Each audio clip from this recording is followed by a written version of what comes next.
kalendris kutsutakse üles palvetama Tartu koguduse pärast. Ja teemaks on siis suure saali renoveerimine ja koguduse noorte pärast. Et koguduse õhkkond tervikuna oleks noori toetav ja aktsepteeriv, soe ja armastav kõikide inimeste jaoks.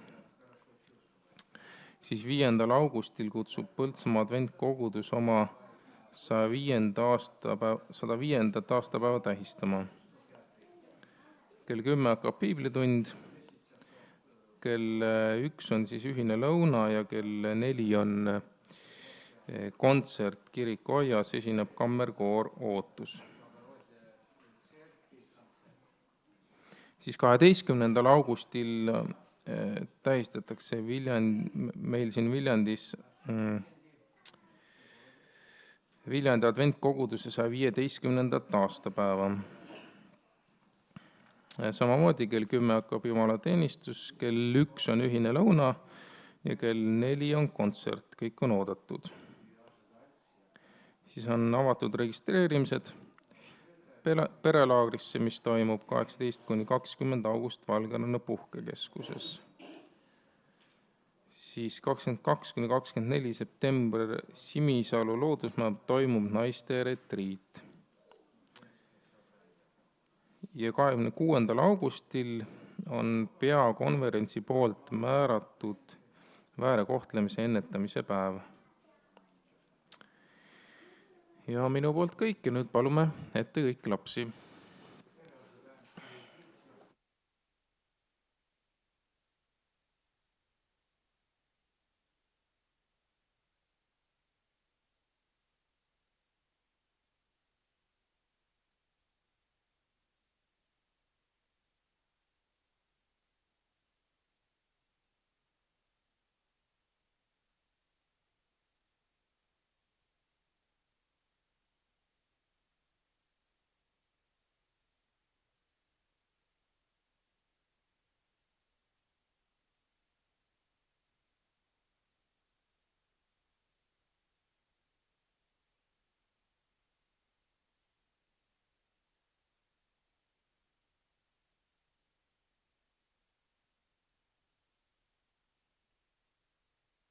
Kas on sees? Nüüd on sees, jah. Tere hommikust. Mina küll täna hommikul ei teadnud, ma teile laste juttu räägin. Aga Jumal teadis küll ja siis ta andis mulle selle. See lugu oli selline, et Jumal lasi selle pista ühe väikese kotikese sisse Roosile lasteaeda. Sellise raamatu. Mis te siin pildi peal näete, lapsed? Kas siin on kann? Ja teate, mis see kollane on kõrval, see natuke peidab ennast seal. See on liimituub. Kas vaatame, mis juhtub? Neil on üks väike seiklus. Siin juhtub üks väike õnnetus. Nii. Näete siin pildi peal on üks kann. Ta on valge ja tal on sinised triibud, ma ei tea, kes kõik näevad. Nii. Ja ta oli terve, ta oli ilus kann ja talle meeldis kõige rohkem, kui tema sisse piima valati. No ütleme siis taimepiima. Aga ühel päeval juhtus midagi. Ja see kann sai vigastada. Nii vaatame, ta kukub siin kraanikaussi. Mis te arvate, mis juhtub kannuga, mis kukub kraanikaussi? See läheb katki. Ja juhtus, et sang kukkus ära. Nii, vaatame, mis edasi saab, kui sang ära kukub. Kuidas kann ennast tundis, kui ta katki läks? Halvasti, jaa, ta oli päris kurb oli, on ju.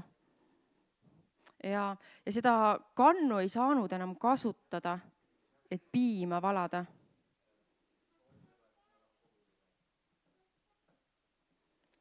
Ja inimesed ütlesid, et see kann oli kasutu. Võtame järgmise. Mul on teil üks küsimus, lapsed. Kes see sooviks endale katkist kannu? Kas teie tahaksite endale katkist kannu? Ei taha, jaa. Kas teie tahaksite endale katkist kannu?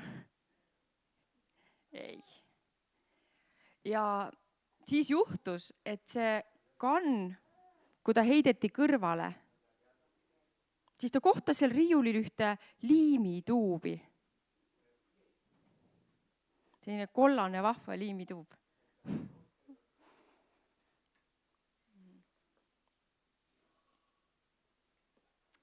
Ja see liimituub liimis selle sanga tagasi kannu külge.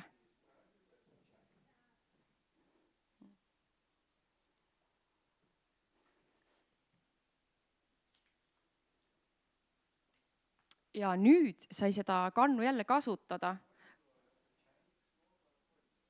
Kuidas teile tundub, kuidas see kann, kas ta on kurb siin või ta on rõõmus? Rõõmus, ta on väga-väga rõõmus, on ju? Ta on jälle kasutatav. Ja see kann mõistis, et liimituub on tema sõber.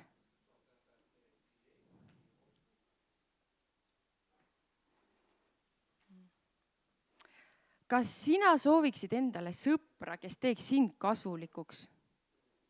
Kas teie tahaksite, kui meie vahel katki läheme?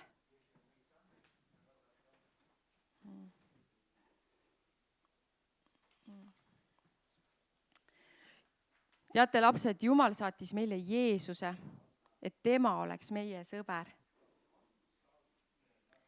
Ja vahel ütlevad mõned, et me oleme kasutuskõlbmatud või kasutud. Aga Jeesus tuli, et teha meid tõeliselt kasulikuks. Ja me võime palvetada, et Jeesus teeks kõik katkised asjad meie elus terveks. Ja ta teeb seda. Ja siis on täpselt see nii, nagu ta oleks meid jälle tagasi terveks liiminud.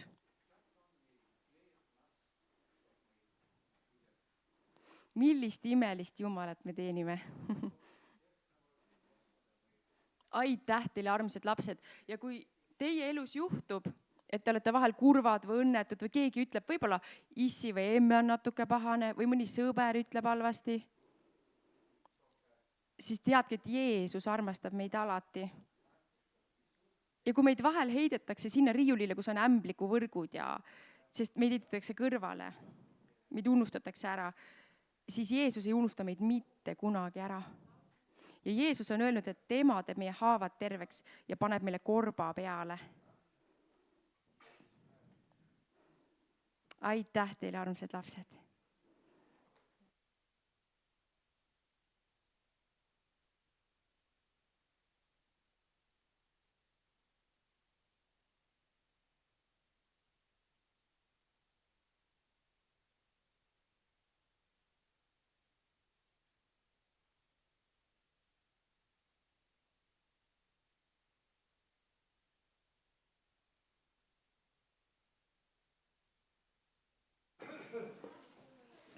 Nüüd on annetuste aeg ja seekordsed annetused lähevad Eesti Liidu missioonifondi. Korjavad Emili ja Eliise.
armas kogudus, külalised, nüüd on meil võimalus eestpalvet teha.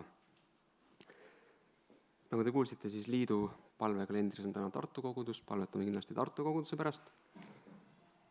Ja ma küsin teilt, kas kellelgi on soovi praegu öelda koha pealt mingit tänu või eestpalvet?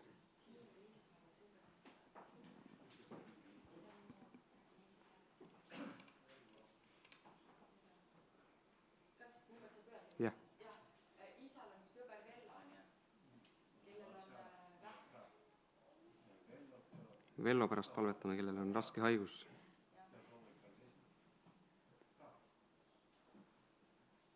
Kas kellelgi on veel mingit soove või tänupalveid?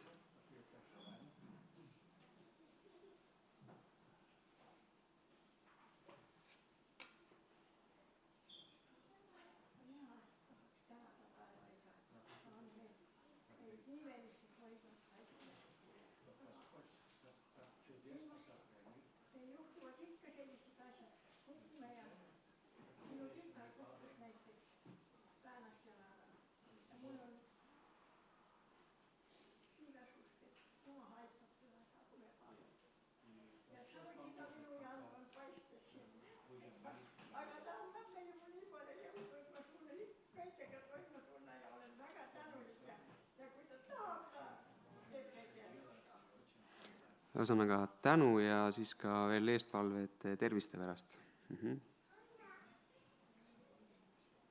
Kas keegi veel soovib midagi öelda?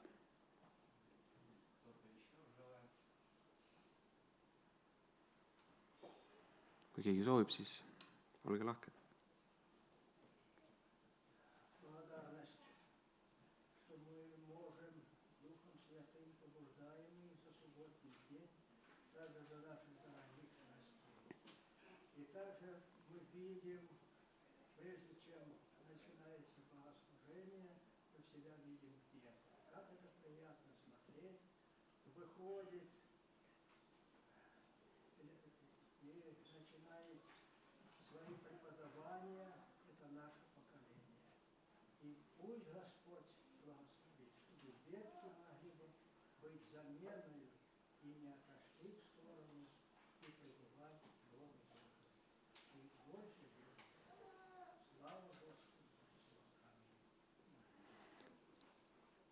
See on ka pikk see sõnavõtt oli, aga ma kõigest täpselt aru ei saanud, aga ühesõnaga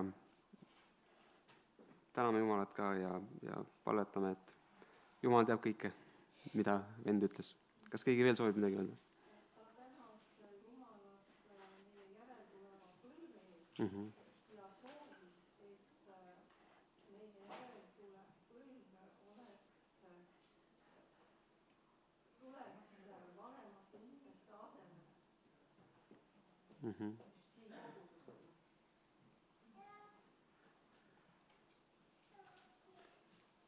Kas keegi veel soovib midagi öelda?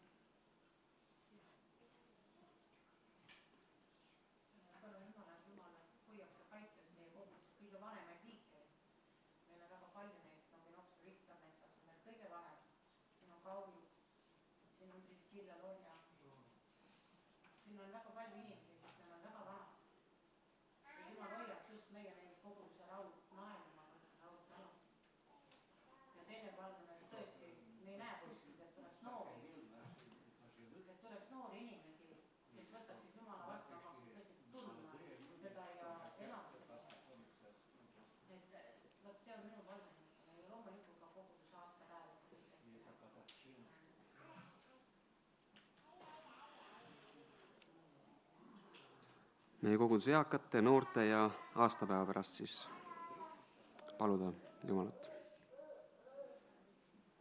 Aga palvetame siis ja ma palun kõigil, kellel võimalik, koos minuga alanduda põlvedele. Kui ei ole võimalik, siis vali endale sobiv asend.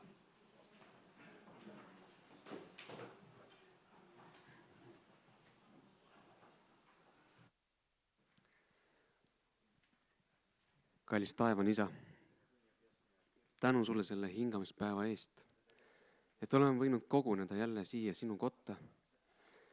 Ja tänu selle eest, et sa oled juhatanud meie elusid. Aga hoolimata sellest, et sina oled meie juures, ei ole me alati kaitstud selle halva eest ka, mis siin maailmas on.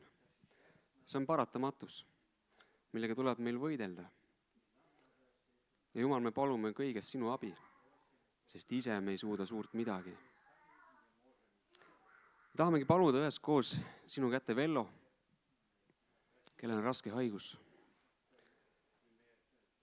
Me ei tea, mida sina tahad Velloga teha, Taeva isa, aga palun, et Vello südames ja mõtetes võiks olla rahu. Ta leiaks rahu sinus. See on kõige olulisem selles. Sest elu tuleb, elu läheb. Aga kui me leiame sinu, siis sinu käes on meil igavene elu. Ja samamoodi tahan siia juurde paluda ka Lasse, kes on üks minu tuttav Soomest, kes samamoodi samasuguse haigusega võitleb. Taevas, sa näed meie koguduse eakaid. Ka inimese vanadus koosneb tihtipeale haigustest, ei ole võimalik olla vana ilma haiguseta. Ole kõigiga, kes on eakad ja kes on kuidagi viisi, võib-olla haigus on võib-olla midagi teinud, et ole kõigile väga ligidal. Aita, et neil oleks ka rõõmu ja samasugune rahu südames ja mõtetes, et sina oled nende juures. Taevas, palume selle koguduse noorte pärast. Ja mitte ainult selle koguduse, vaid ka Tartu koguduse pärast. Seal oli ka noorte pärast palve. Et üle Eesti, üle maailma, et meil oleks kogudustes noori, et noori tuleks juurde ja et ka meie omad noored, kes koguduses kasvavad, võiksid jääda kogudusse, mitte siit ära minna. Ja ma usun, et siin on meil igal ühel midagi teha. Igal ühel mõelda selle peale ja vaadata ise peeglisse. Aita, Taevas, sina meid. Taevas, palume sinu kätte ka Tartu koguduse renoveerimistöö, selle suure saali renoveerimise. Juhata sina neid, kes seal seda tööd ette võtavad, töömehed, ka nemad saaksid kuidagi kinnitatud sinus. Ja et see töö tuleks ka hea välja. Ja et oleks ka vahendeid jaguks selleks. Taevas, sa kuulsid kõiki neid palved, mis siin kõlasid. Tänupalved ja ka eestpalve tervise pärast, nii enda kui lähedaste. Sa tead kõiki meie palveid, ka neid palveid, mida täna välja ei öeldud. Mis on meie võib-olla südamepalved, mida me ei taha väga kellelegi öelda, sina tead neid ja palun aita meid kõiki, et me saaksime oma muredest vabanedes nii, et me anname need sinu kätte ja sina meid aitad, et me ise ei nõrkeks selle koorma all. Ja palun sinu kätte ka need vahendid, mis on täna kokku korjatud missiooni eesmärgil, et sellest jaguks ja saaks nii palju kui vaja. Tänu sulle kõige eest. Jeesuse Kristuse nimel palume seda. Aamen.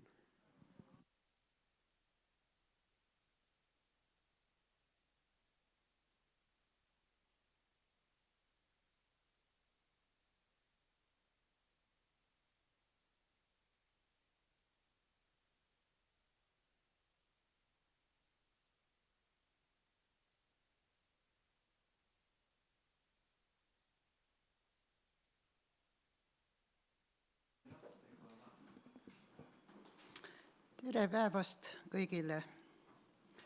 Täna me loeme Piiblist 12. peatüki Markuse raamatust.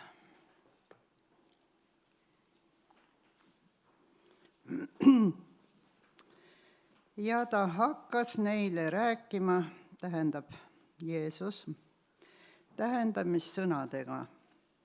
Inimene istutas viinamäe ja tegi aia ümber ja kaevas sinna surutõrre ja ehitas torni ja andis selle rendile aednike kätte ja läks ise võõrale maale. Ja ta läkitas omal ajal aednike juurde sulase aednikelt vastu võtma viinamäe vilja. Aga nad võtsid ja peksid teda ja läkitasid ta minema tühja käsi. Ja ta läkitas jälle teise sulase nende juurde. seda nad lõid pähe ja teotasid. Siis ta läkitas teise ja selle nad tapsid ja veel muid. Ühtesid nad peksid, teised nad tapsid. Tal oli veel üks, ta armas poeg. Selle ta läkitas viimaseks nende juurde üteldes, ehk nad häbenevad mu poega. Aga aednikud ütlesid üksteisele, see ongi pärija, tulge tapkem ta ära, siis jääb pärand meile. Ja nad võtsid ja tapsid tema ja viskasid ta Viinamäest välja. Mis teeb nüüd Viinamäe isand? Ta tuleb ja hukkab aednikud ja annab Viinamäe teiste kätte. Kas te pole lugenud seda kirja? Kivi, mille hoone ehitajad kõrvale heitsid, on saanud nurgakiviks. See tuli issandalt ja on imeasi meie silmis. Ja nad püüdsid teda kinni võtta, kuid kartsid rahvast, sest nad mõistsid, et ta selle tähendamissõna oli ütelnud nende kohta ja nad jätsid ta rahule ja läksid ära. Ja nad läkitavad tema juurde mõningaid varisere ja Herodese käsilasi, et need tabaksid teda sõnast. Ja need tulid ning ütlesid talle, õpetaja, me teame, et sa oled tõe armastaja ega hooli kellestki, sest sa ei vaata inimese isikule, vaid õpetad Jumala teed tões. Kas on vaja anda keisrile maksu või mitte? Kas anname või ei anna? Tema aga nähes nende silmakirjalikkust, ütles neile, miks te mind kiusate? Tooge mulle näha teenari raha. Nemad tõid, siis ta ütleb neile, kelle kuju ja pealkiri see on? Nemad ütlesid temale, keisri. Jeesus aga ütles neile, andke keisrile, mis kuulub keisrile, ja Jumalale, mis kuulub Jumalale. Ja nemad panid teda imeks. Ja tema juurde tuleb sadusere ja ütlevad, et ei ole ülestõusmist. Ja nad küsivad temalt üteldes, õpetaja, Mooses on meile kirjutanud, et kui kellegi vend sureb ja jätab naise järele, aga ei jäta lapsi, siis võtku ta vend see naine ja soetagu oma vennale järglane. Oli 7 venda ja esimene võttis naise ja kui ta suri, ei jätnud ta järglast järele. Ja teine võttis naise ja suri ja temagi ei jätnud järglast ja samuti 3. Ja 7 ei jätnud keegi järglast järele. Kõige viimaks suri ka naine. Kui nad nüüd ülestõusmises ülestõusevad, nende seast, kelle naine ta siis on, sest ta on olnud naiseks 7. Jeesus ütles neile, kas te mitte ei eksi, sellepärast, et te ei tunne pühi kirju ega Jumala väge, sest kui surnuist üles tõustakse, ei võeta naisi ega minda mehele, vaid ollakse nagu inglid, kes on taevas. Aga surnute kohta, et need üles äratatakse, eks te ole lugenud Moosese raamatut Kibuvitsa põõsa loos, kuidas Jumal temaga kõneles ning ütles, mina olen Abrahami Jumal ja Iisaki Jumal ja Jaakobi Jumal. Ta ei ole mitte surnute Jumal, vaid elavate Jumal. Teie eksite küll väga. Siis tuli ta juurde üks kirjatundjaist, kes oli kuulnud neid vaidlevat ja märkas, et ta neile oli hästi kostnud ja küsis temalt, missugune käsk on kõige esimene. ja Jeesus vastas talle. Esimene on see, kuule Iisrael, issand sinu Jumal on ainus issand ja sina armasta issandat oma Jumalat kõigest oma südamest ja kõigest oma hingest ja kõigest oma meelest ja kõigest oma väest. Teine on see, armasta oma ligemest nagu iseennast. Neist suuremat muud käsku ei ole. Ja kirjatundja ütles talle, õige küll, õpetaja, sina oled tõtt mööda ütelnud, sest üks ainus on olemas ja ei ole muud peale tema. Ja teda armastada kõigest südamest ja kõigest meelest ja kõigest väest ja ligemest armastada nagu iseennast. See on rohkem kui kõik põletusohvrid ja muud ohvrid. Ja kui Jeesus nägi, et ta vastas mõistlikult, ütles ta temale, sina ei ole kaugel Jumala riigist. Ja ükski ei julgenud temalt enam küsida. Ja Jeesus kõneles edasi ning ütles pühakojas õpetades, kuidas kirjatundjad ütlevad, et Kristus on Taaveti poeg. Ütleb ju Taavet ise püha vaimu läbi. Issand ütles mu issandale, istu mu paremale käele, kuni ma su vaenlased panen su jalgade alla. Taavet ise nimetab teda issandaks. Kuidas ta siis on tema poeg? Ja palju rahvast kuulas teda hea meelega. Ja ta ütles oma õpetuses, hoiduge kirjatundjast, kes tahavad käia pikis rüüdes ja armastavad teretust turgudel ja esimesi istmeid koguduse kodades ja ülemat paika lauas õhtusöögi söömaaegadel nende eest, kes söövad leskede hooned ja loevad silmakirjaks pikki palveid. Need saavad seda raskema hukatuse. Ja kui Jeesus ohvri raha kirstu kohal istus, vaatas ta, kuidas rahvas ohvriraha kirstu pani ja paljud rikkad panid sinna palju. Siis tuli üks vaene lesknaine ja pani sisse 2 leptonit, see on 1 veering, ja ta kutsus oma jüngrid enese juurde ning ütles neile, tõesti ma ütlen teile, see vaene lesk pani rohkem ohvrikirstu kui kõik, kes panid, sest need kõik panid oma küllusest, ent tema pani oma vaesusest kõik, mis tal oli, kogu oma elatise.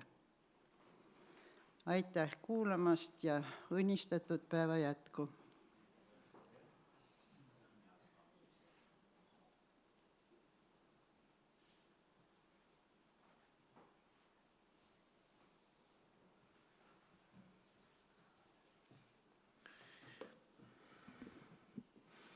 Ja nüüd võime jälle laulda ja valime laulu number 128.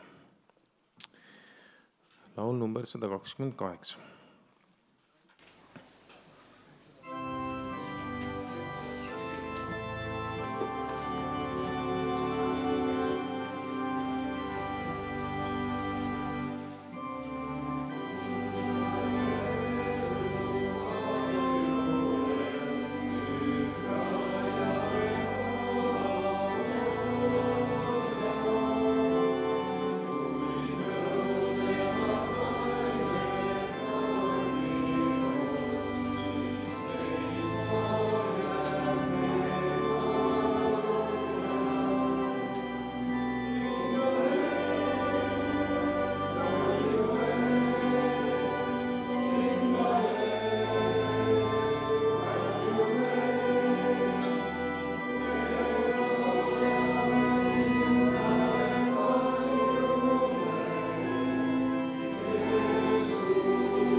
palun kodus helistajat võtta.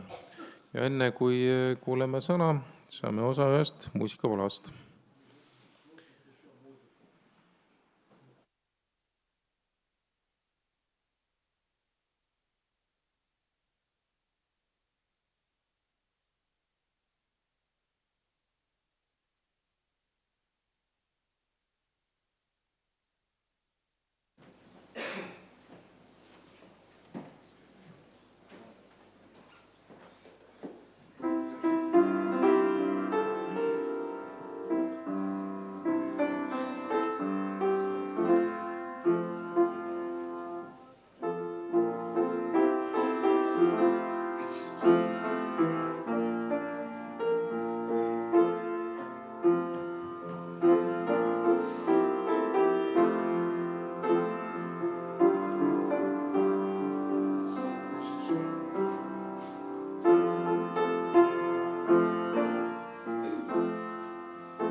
Kuulasin seda Mardi instrumentaalpala.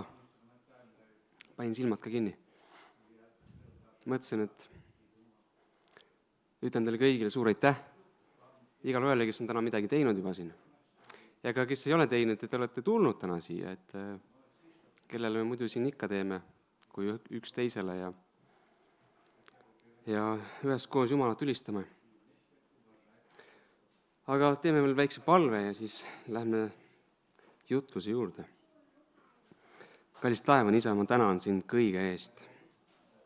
Iga inimese eest, kes on täna siin. Iga inimese eest, kes võib-olla vaatavad meid ülekandes kodust või kuskilt mujalt. Ma palun, et sina õnnistaksid kõiki. Oma sõna kaudu juhata meid. Ma usun, et sa oled siin oma püha vaimu väes ja sina tahad meid kõiki muuta. Tee seda praegu ja aita meil olla sulle avatud. Palun seda Jeesuse nimel. Aamen. Nagu te nägite, siis meil on täna ka külalised. Enamus neist vähemalt ma tean on Norrast, Pärnust. ühesõnaga, kes veel ei tunne neid, siis pärast tehke tutvust. Nagu ma ütlesin, ma olen teie kõigi eest tänulik. Võin teie kõigiga koos Jumalat ülistada ja ka jutlus on tegelikult Jumala ülistus, kui jutluses Jumalale ka au antakse. Mina plaanin seda ikka teha. Kui me Jumalale austust ei avalda, siis ei ole probleem mitte Jumalas, vaid probleem on siis meis, inimestes. Aga mõtleme Jumala sõnale ja anname kogu au Jumalale. Ma olen valinud täna ühe piiblisalmi, mille on kirja pannud Jeesuse jünger Johannes. Ja see salm on Johannes ilmutusraamatus. Kellel on piibel kaasas, siis võta lahti ja loeme koos. Võta lahti Johannese ilmutusraamatu 3. peatükk. Ja ainult ühe salmi loeme sealt. Johannese 3 ja salm 20. Salm 20. Ennäe, ma seisan ukse taga ja koputan. Kui keegi kuuleb mu häält ja avab ukse, siis ma tulen tema juurde sisse ning söön õhtust temaga ja tema minuga.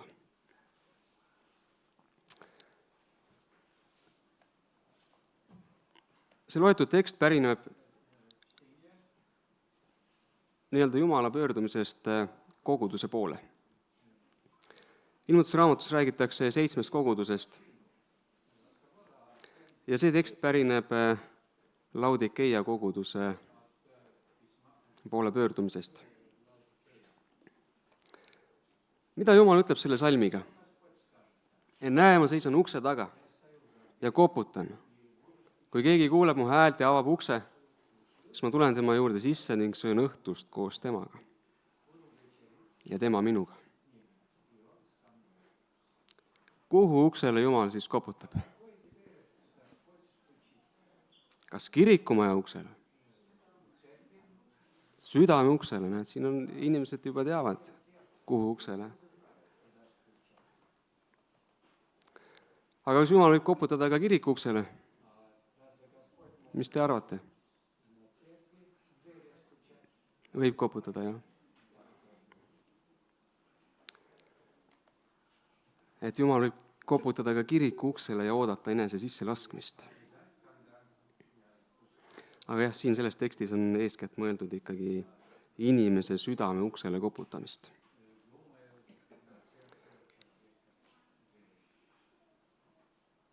Jumal koputab inimese südame uksele ja ootab, et inimene laseks ta sisse. Mis on Jumala sisenemise eesmärk? Ikka see, et saada inimesele ligi, olla koos inimesega, et inimest päästa, et inimene hukka ei läheks, et päästa sind, et päästa mind, et me saaksime rohkemat kui see elu siin maa peal.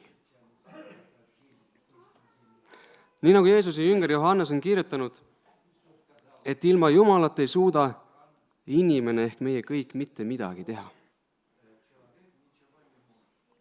Jeesus tahab iga inimese südame uksest sisse saada, et anda igale inimesele vaimulikke, taevalikke tarkusi, rikkusi, et anda inimesele tõeline väärtus, anda inimesele Jumala riigi pärimise õigus.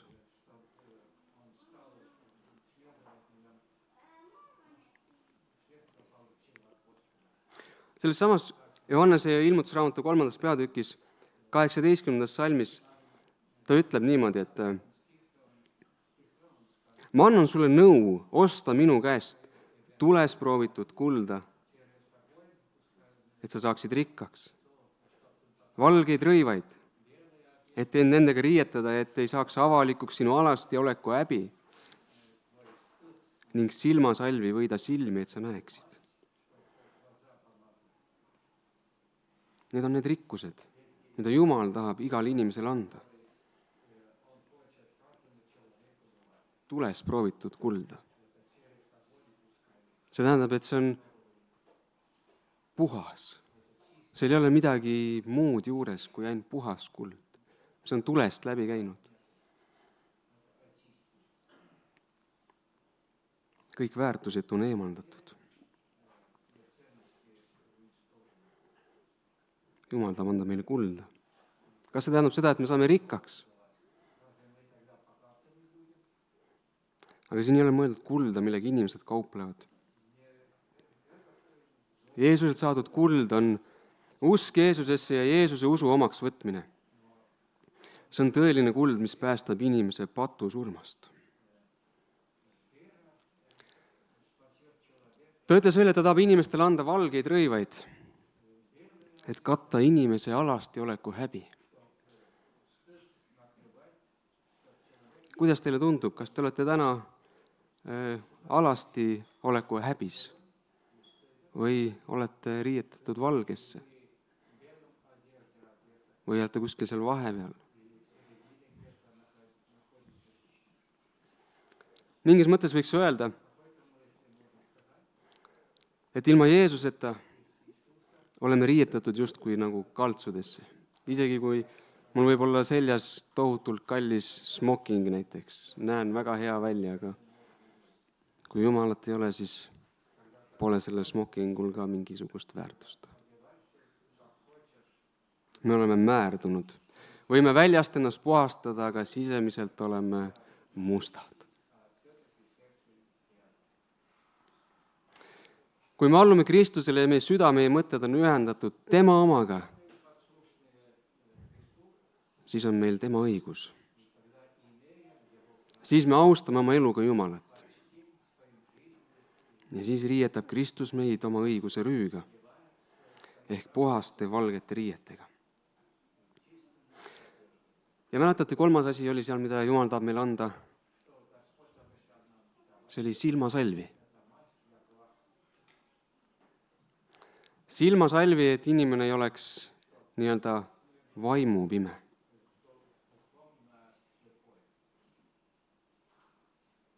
Vaid et inimene saaks aru, kes on Jumal. Ja et inimene saaks aru ka, kes on Jumala vaenlane.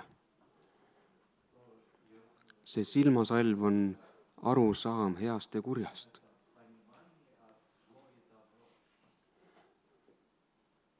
See ei ole mingi määre. Või on keegi saanud Jumalalt silmasalvi kui mingit määret? Mina ei ole saanud. Ma ütleks pigem, et see on nagu selge viide pühale vaimule, tõe vaimule, kes annab inimesele selguse,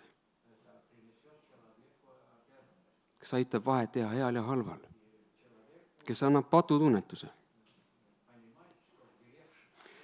Kõigil neil asjadel on tegelikult tohutu vaimne tähendus, kuigi siin on toodud meile sellised maised asjad. Aga kas sa oled kunagi Jumala koputust kuulnud?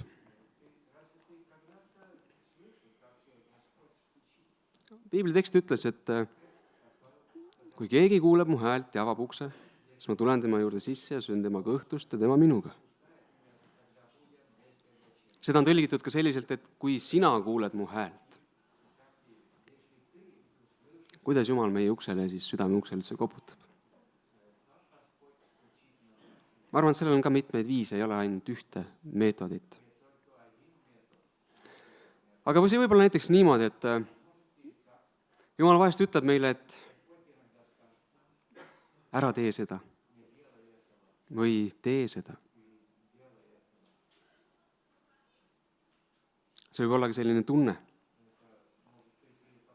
et kui sa oled midagi teinud, et kas see on olnud hästi või see on olnud halvasti. Võib-olla oled kuulnud kunagi, et Jumal on öelnud sulle mõne palvesoovi.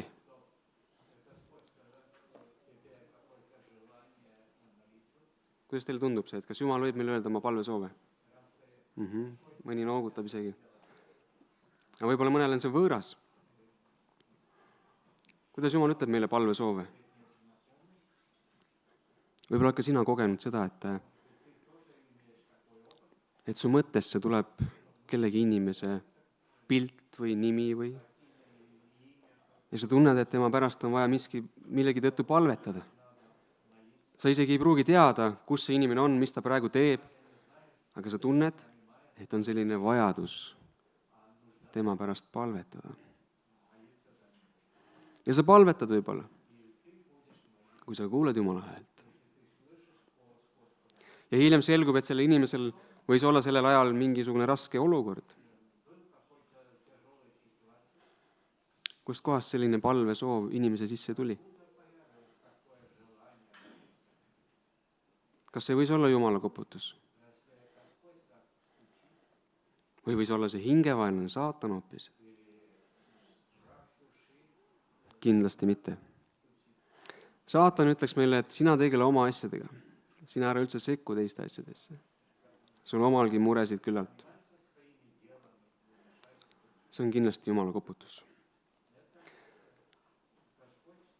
Ja kui inimene seda kuuleb, siis ta avab Jumalale ukse. Et Jumal saaks sisse tulla, koos inimesega palvetada. Ja kui panite tähele, siis selles tekstis räägiti ka õhtusöögist. Mida see siis võiks tähendada? Et sellest aru saada, peame minema natukene ajast tagasi sellesse aega, kui Johannes selle teksti kirja pani. Ja vaatame, mis oli õhtusöögi roll sellel ajal, kui see sõnum kirjutati.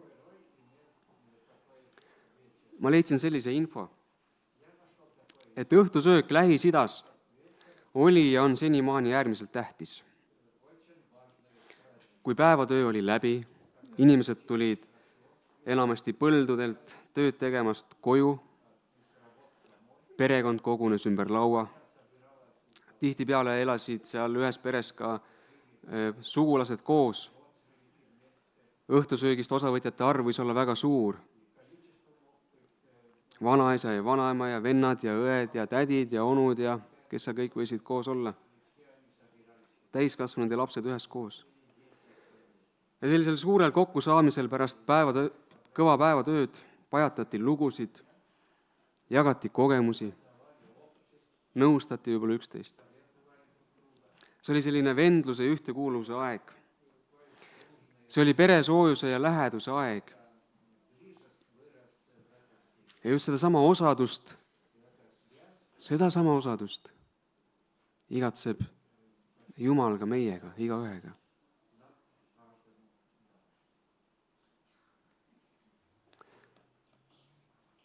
Kui Jeesus ütleb, et ma tulen sisse ja söön sinuga või teiega õhtust, siis see tähendab, et ta tahab kuuluda perekonda. Ta tahab olla osa meie isiklikest perekonnast ja tahab olla sellest kogudusest. Kas ei kõla kummaliselt, et Jumal tahab olla osa meie kogudusest? Kui me räägime kristlikust kogudusest, kui Jumal tahaks olla selle osa, siis on küsimus, et kes on kristliku koguduse juht või pea või nurgakivi. Piibel ütleb, et selleks on Jeesus Kristus ise. Aga selle kohta liigub ka muidugi selliseid nagu, ma ei tea, kas võib öelda naljatekste või lugusid, et kus Jumal ei saa kogudusse sisse. Ja selliseid olukordi võib ka olla. Et nii-öelda kristlik kogudus toimib ilma Kristuseta. Kogudus algab meist igast ühest. Ma usun, et igaüks teate seda. Ja Jeesus koputab meie igaühe südamele eraldi. Ta ei koputa meie südamele koguduse ukse peale.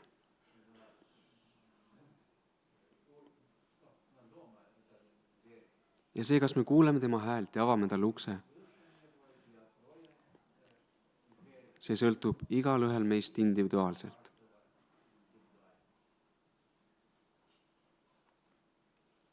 Mida me veel selles loos näeme? Me näeme, et Jeesus koputab või Jumal koputab, kuidas keegi tahab. Ja ta ootab. Ta ootab, et inimene avaks talle ukse.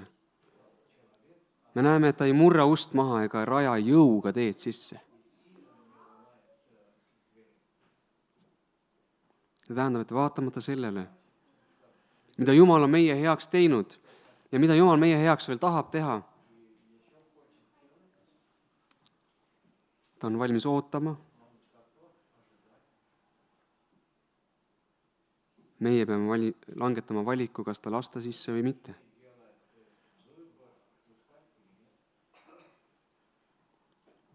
Jumal lasi Jeesusel tulla maa peale,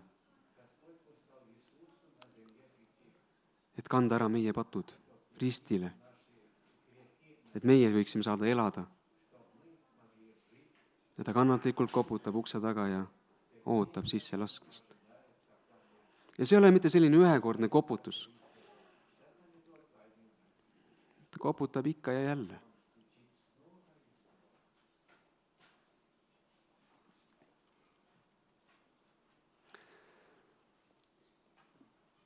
Kas sa lased Jeesuse enda südame uksest sisse? Kas sa avad talle ukse?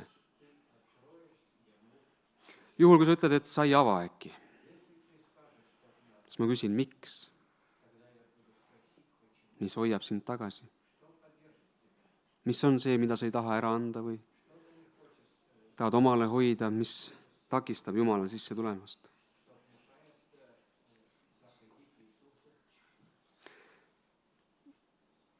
Kui sa praegu nii mõtled näiteks, et sul on midagi, mis sind takistab, andma ennast täielikult Jumalale, siis ma tahan tuua siia ühe näite juurde. Olete kuulnud ütlust, et inimene harjub kõigega? Olete kogenud seda? Toon ühe näite. Kas keegi tahab elada või võib-olla keegi elabki raudtee lähedal, kus rongid liiguvad? Ma ei tea, kas keegi elab või ei ela, aga sina elad, jah? Kas see on sulle nagu raske või kerge? Vaatad kella rongi järgi? Nii. Just täpselt. Aga kui me nüüd kõik igaüks mõtleme, kes me ei ela raudtee lähedal, kas me tahaksime elada raudtee lähedal? Te ei taha rongi järgi kella vaadata? Ei taha? No näete, te ei taha elada. Aga mis sa arvad, kui sa pead sunniviisiliselt kolima ikkagi raudtee äärde? Kas sa harjud sellega ära? Võib-olla alguses on, ma ei tea, kui kaua see võib inimesel aega võtta, eks see võib ka erinev. Aga alguses on harjumatu ja võib-olla, ma ei kujuta ette, kui rong sõidab isegi öösel näiteks, vanasti sõitsid, ma ei tea, kas täna sõidavad, siis võid selle peale üles ärgata. Aga vaata, kui aeg läheb ja ühel hetkel sa harjud sellega. Ühel hetkel sa võib-olla ainult tajud seda, et maapind ja võib-olla maja natuke väriseb või toidunõud värisevad. Ja sa saad aru, et rong läks. Või nii nagu õde tõi näite, et ta juba teab enam-vähem kella selle järgi, et kui rong läheb või siis kui ta näeb rongi, siis ta teab, mis kell on. See võib muutuda inimese jaoks nii tavaliseks. Ja samamoodi on Jumala koputusega. Kui me miski pärast paneme Jumala koputusele pikalt vastu, siis mis te arvate, mis sellega juhtub? Ühel hetkel me ei kuulegi enam koputust.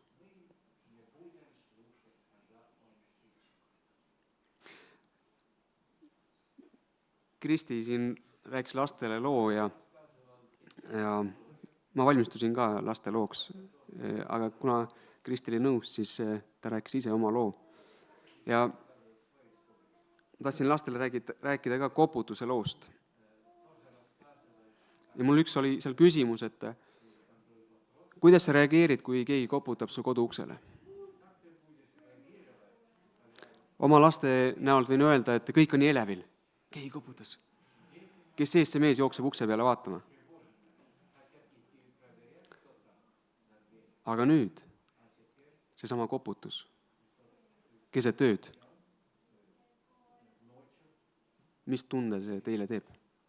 Kui keegi koputab teie ukse peale keset ööd, kas jooksed samamoodi tuliselt ukse peale avama, kes seal on? mul on elus olnud kogemusi, kus üks inimene käis 2 ööl mu ukse taga keset ööd, kell 3 öösel. Ja see oli hirmutav, ma ütleksin selle kohta. Nii et ma pidin isegi politseisse helistama.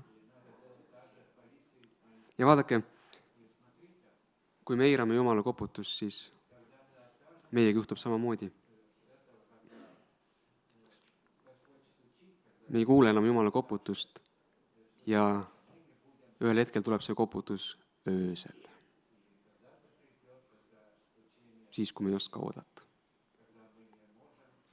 Aga me kõik saame aru, et see ei ole hea koputus.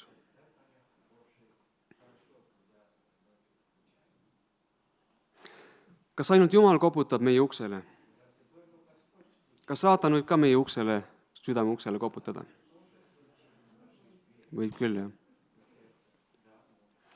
Kuidas saatan reageerib sellele? Kas tema ka ootab kannatlikult ukse taga?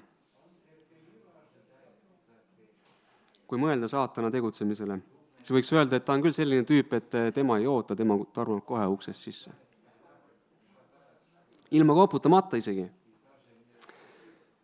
Kuid see saab juhtuda ikka siis, kui me ei ole Jeesust oma uksest sisse lasknud.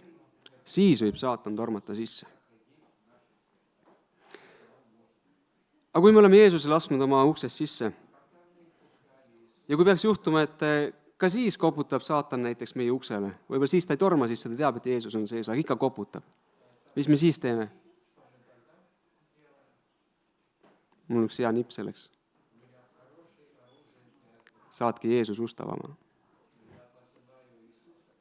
Tema teab, kuidas saatanaga tegeleda. Ta on ise saatana loonud ja ta teab täpselt, kuidas temaga käituda.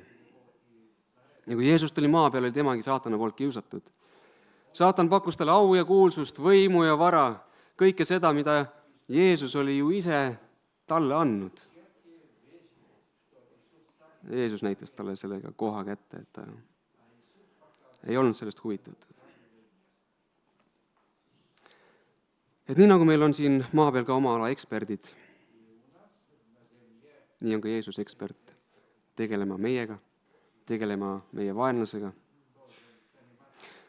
Tahan veel ühe mõtte siia tuua, elu näite eksperdist, et ma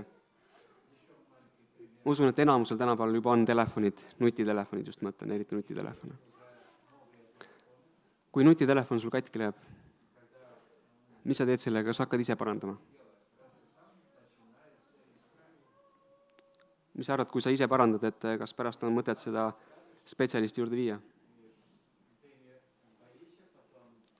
Ikka on mõtet viia, jah, aga see ei tasu enam ära ennast, ma arvan. Nii on ka Jumal meile kui ekspert, kelle juures me peame olema ja kelle nõu me vajame, kelle ligiolek aitab meid. Ja näe, ma seitsen ukse taga ja koputan.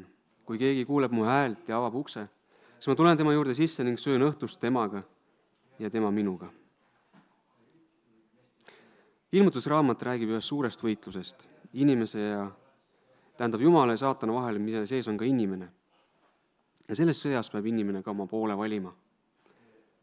Meil ei ole võimalik lihtsalt seista keset lahingut andrit ja oodata, et üks või teine pool võidab ja siis lõpuks kuidagi midagi teha või valida.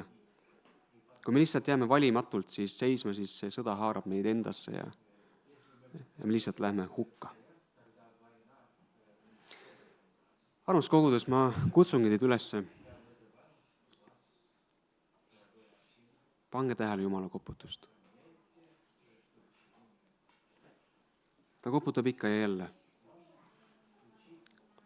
Ta koputab, et juhatada meid õigel teele. Ta koputab, et hoida meid õigel teel. Ta koputab, et anda meile rohkem kui see maailma elu siin.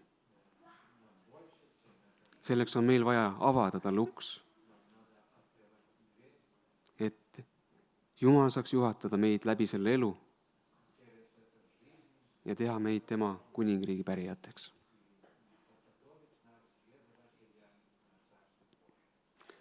Võtke see endaga kaasa.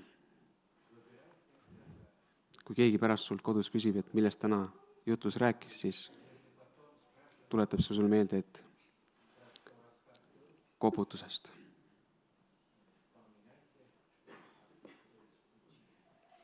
Pange tähele koputust ja olge Jumala lustavad. Aamen. Palun kogudusel tõusta palveks.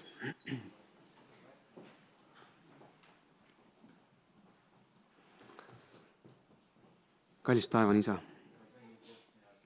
ma tänan sind väga sinu sõna eest. Ka ühest salmist sinu sõnas võime mõelda väga palju. Ja see võib õpetada meid väga palju.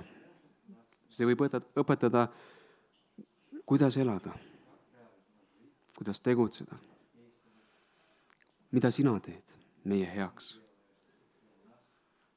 Ja tänu selle eest, et sa teed meie heaks nii palju. Sa oled meie heaks juba väga palju teinud.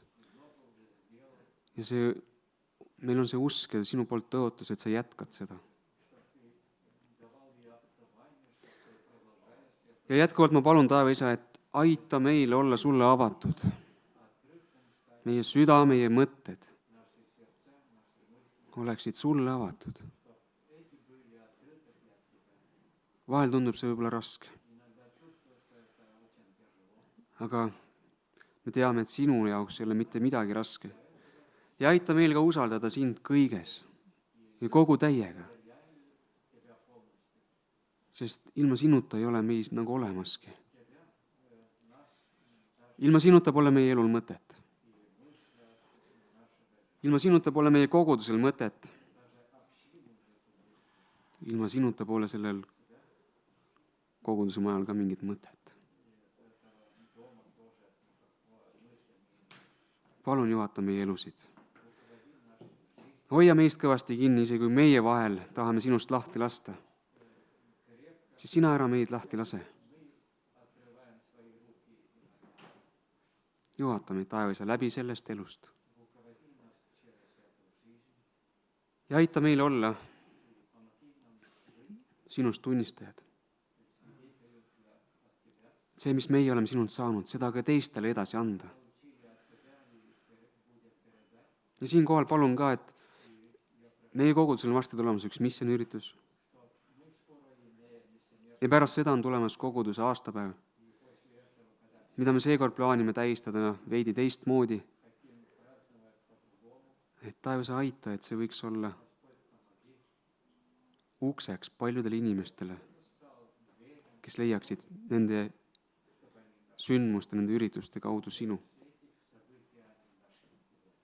See on kõik sinu teha. Meie oleme ainult tööriistad ja üritame teha sinu tahet ja usume, et sina juhatad kõike. Tänu sulle kõige eest. Sinu Poja Jeesuse Kristuse nimel. Aamen.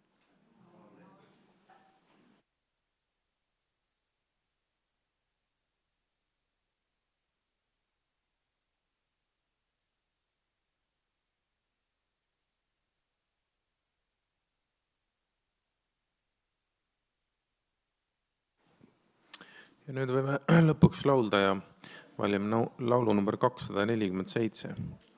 Laul number 247.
issanda Jeesuse Kristuse arm, Jumala armastus ja püha vaimu osadus olgu meie kõikidega. Aamen.